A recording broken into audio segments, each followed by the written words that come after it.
Қайырлы күн балалар, бүгін бізде қазақ тілі сабағы 2 сынып 107 сабақ етістік тақырыбын жалғастырамыз. Сабақты бастамас бұрын каналға тіркеліп, досыңа жіберуді ұмытпаңдар. 10-шы жаттығу мәтінді оқы. Аю жыртқыш аң. Әр аюдың қоректенуі әртүрлі. Ақ аю итбалық және басқа да жануарлармен қоректенеді. Кейде шөпке де жайылады. Гризли аюы шөп, жидек, жаңғақ жейді. Енді балалар жаттығуға берілген тапсырмаға назар аударайық. Бұл әңгімелеу мәтіні ме, әлде сипаттау мәтіні ме?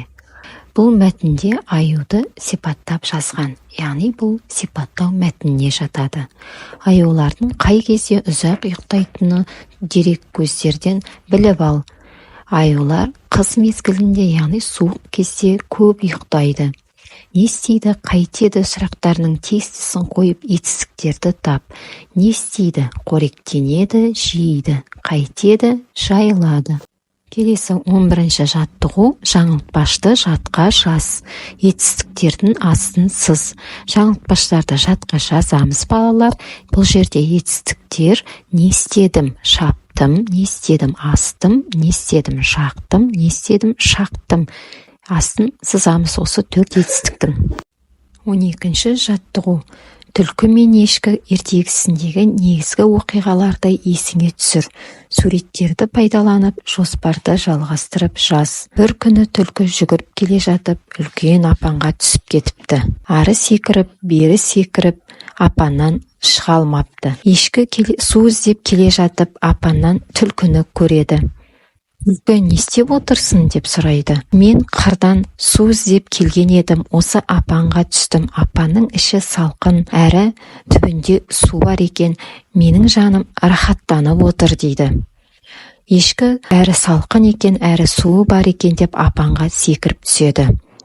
Түлкі ешкінің мүйізіне табанын тіреп, апаннан шығып кетеді. Түлкіге алданған ешкі апаннан шыға алмай қалып қояды.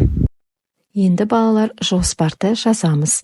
1-ші түлкінің апанға түсіп кетуі, 2-ші түлкінің өтірігі, 3-ші ешкінің алданып қалуы.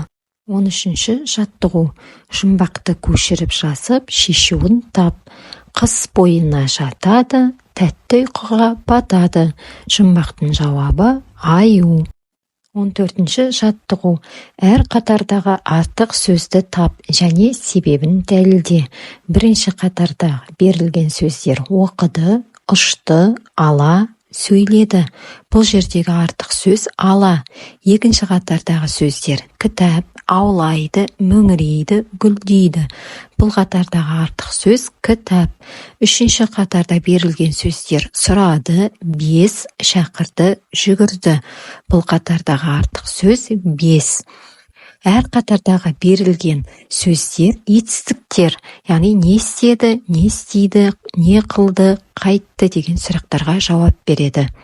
Осымен бүгінгі сабағымыз аяқталды. Сау болыңдар.